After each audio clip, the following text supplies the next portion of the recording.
Hello Virgo, thank you for joining me for your monthly forecast for March. As this month begins, there are two very important influences which are directly related to your sign.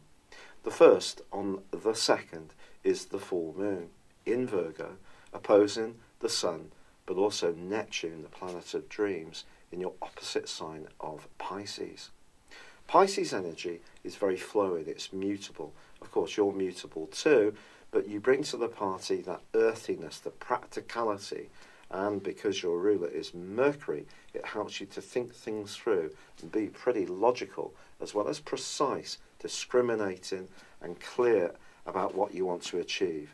And often that is about being aware of tangible progress. But tangible progress may seem a little short in supply at the start of this month, particularly around relationships. This doesn't have to apply to a personal relationship. It could be around a family one. It may be around someone that you've been friendly with. What we all want to know around relationships, even if there are struggles at times, is where we stand. If someone's seeming to be elusive in the following 2 weeks, or disinterested, or refuses to answer your questions, or even flicks them off, that's going to be a cause for concern. And if that happens in the first 3 days of this month, I think it could make you quite agitated, because Mars, the planet of drive, which is in a tender part of your scope through to the 17th, is in a right angle with your ruling planet Mercury, which is also in your sector of relating.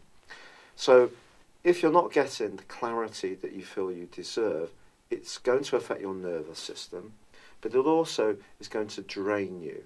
Relationships are probably the most important part of life. And if the flow, the cooperation and the collaboration between two parties, in other words, if we can even agree to disagree, if that is known to us, then we have something to work upon. With Neptune's swirling mist of potential deception, that becomes more difficult.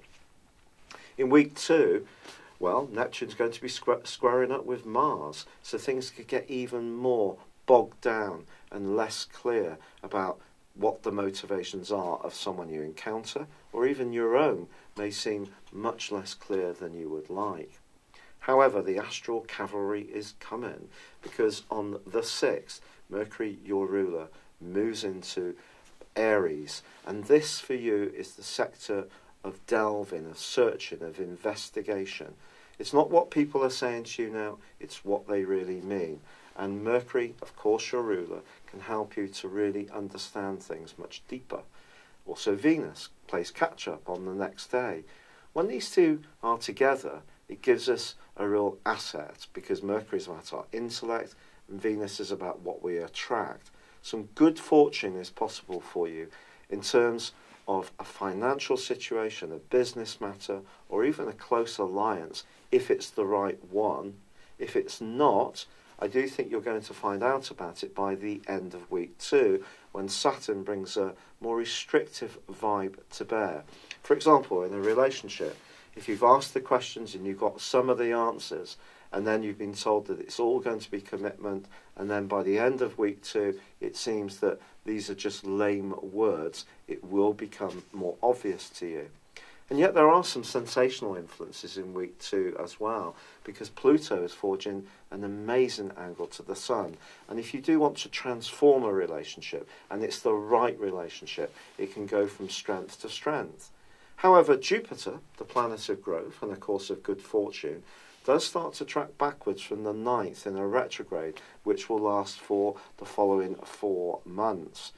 This is an opportunity for you to just think more carefully about some of your ideas, your philosophies, not rush into situations, which is counter to your natural energies anyway.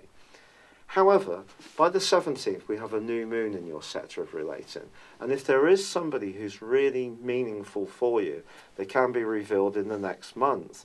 But equally, if there's someone who's not so good for you, works against your best emotional interests, I think that can be revealed too, because this new moon squares up with Mars, the planet of drive, which is in a very tender location until the 18th, when he relocates into a fabulous part of your horoscope, which is going to give you real passion, a much greater sense of your self-worth and confidence in the last 2 weeks of this month. Now, Mars is going to be combining with Pluto between the 27th and the 31st. This is a particularly critical transit.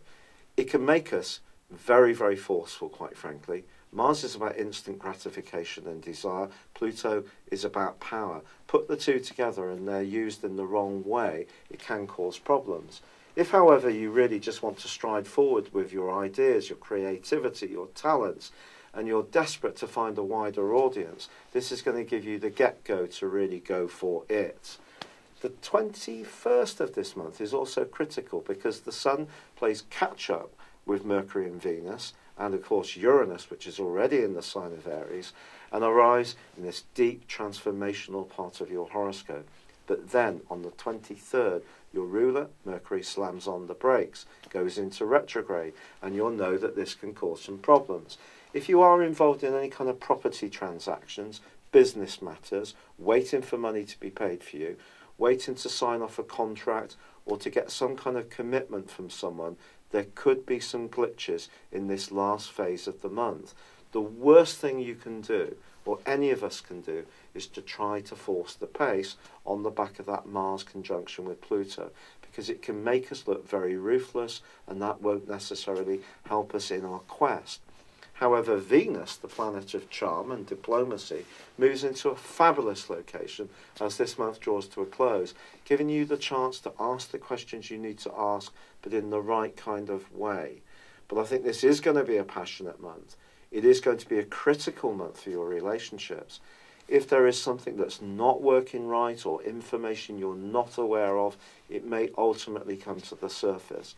What's absolutely clear, Virgo, if you don't have that clarity, which is so important to your zodiac sign, to give you that peace of mind, do not go forwards in any situation. You need to feel 100% sure.